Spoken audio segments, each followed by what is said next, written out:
Hi, my name is Alan Sens, and I'm standing outside the Liu Institute for Global Issues at the University of British Columbia. Welcome to the Global Politics Instructional Video Series. In this series, we're exploring a number of key concepts in the study of international relations and global politics. Today, we are looking at dependency theory. Now, dependency theory emerged in the 1960s and 1970s out of Central and South America. But it was part of a larger movement that was asking a lot of questions about international relations at the time. And one of those questions was, why are so many countries in the world not developing? Now, the traditional answer to the question was, well, that's because these countries are not pursuing the right economic policies, or their governments are authoritarian and corrupt. But dependency theorists wanted to know if that was all there was to it. And they began to argue that, in fact, countries weren't developing around the world because the international system was actually preventing them from doing so. That, in fact, this international system was exploitative. It was characterized by the dominance of some countries over others. So what I thought we'd do today is look a little bit more at dependency theory and their argument. Let's begin. Okay, dependency theory. Now, there's many different ways of describing dependency theory, and what I'm going to describe to you today is actually more of an assembly of different theories, including world system theory, historical structural theory, neo-Marxist theory. There are components of all of those theories in dependency theory. Now, dependency theorists, first of all, argue that there are a number of different kinds of states in the world, and each of them forms a different function or performs a different function in the world economy. First of all, there are states that are at the center of the center, and these are the richest, most powerful countries: the United States, United Kingdom, France, and so on. Then there are countries that are on the periphery of the center. These are modern, industrialized, wealthy countries like Canada, for example, or the Netherlands and perhaps Japan. And these countries have a little less global power than the center countries do, but are nevertheless still quite rich. Then you have countries that are at the center of the periphery. These are countries that are still developing, but they have a fair amount of wealth, countries like South Africa or India or Brazil, for example. Then you have countries that are on the periphery of the periphery, and these are the poorest countries: the Cambodias, the Zambias, the El Salvadors.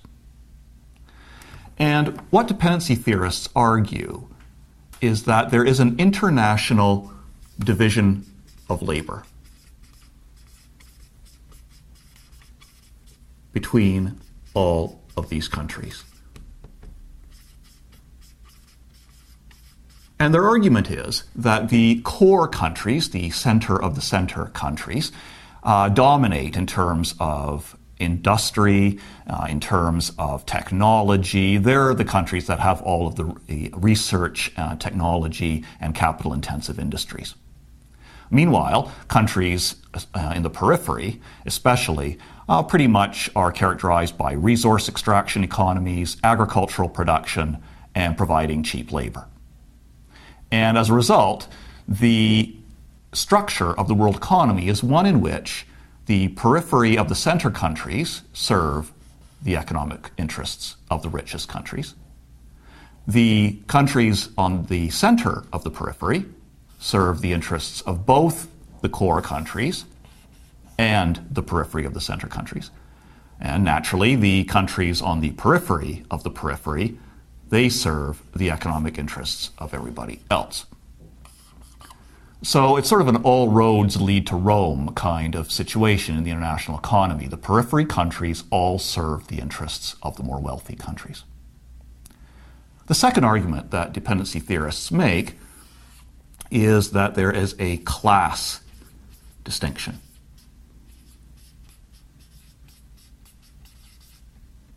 what they mean by that is that in each of these different type of countries around the world, there is a clear divide between the rich and the poor. So I'm going to draw a small rich class and then the larger working class, or the poor, the masses, if you like. And this is the same in each of the different types of countries that exist around the world. And what dependency theorists argue is that these rich people, the political and economic elites of the countries around the world, all cooperate with one another. And they cooperate with one another to ensure that they stay in power and that they increase their own wealth. So they collaborate with one another to maintain this system, to keep the system the way it is. The third argument made by dependency theorists is that all of this, all of these structures, the international division of labor, the class distinctions in all the countries of the world, all exist within a wider global system. And this wider global system is characterized by global capitalism. And what that means is that in this system, liberal economic theory dominates. Theories of trade, theories of finance, which of course all serve the interests of the core countries. In addition, multinational corporations and banks in this system are instruments of rich peoples in the core countries. International institutions like the World Bank and the International Monetary Fund, again, all serve the interests of the richest countries and the richest peoples of the world. Even things like education systems and the global media also are structures that serve the interests of the most powerful countries and the richest people in the world. And so as a result, this entire system, the international division of labor, the class distinctions, and global capitalism, all serve the interests of the wealthy. They don't serve the interests of developing countries. They do not promote development or equal opportunity. Instead, this system promotes dominance and exploitation. And so from a dependency theory perspective, how can states possibly develop in this kind of a system? The system is actually designed to prevent them from developing. And dependency theorists call this underdevelopment. And so as a result, the system promotes underdevelopment of countries around the world. And this is why we are not seeing countries develop in the way that traditional economic theory describes. Okay, that was dependency theory. Now, dependency theory isn't as well known as it once was, but that may be a mistake because today dependency theorists have a lot to tell us about why there's so much poverty and inequality in world politics. They make the same argument today that they would have back in the 1960s and 1970s, that the international system actually prevents countries from developing. I hope you enjoyed this video. Join me next time.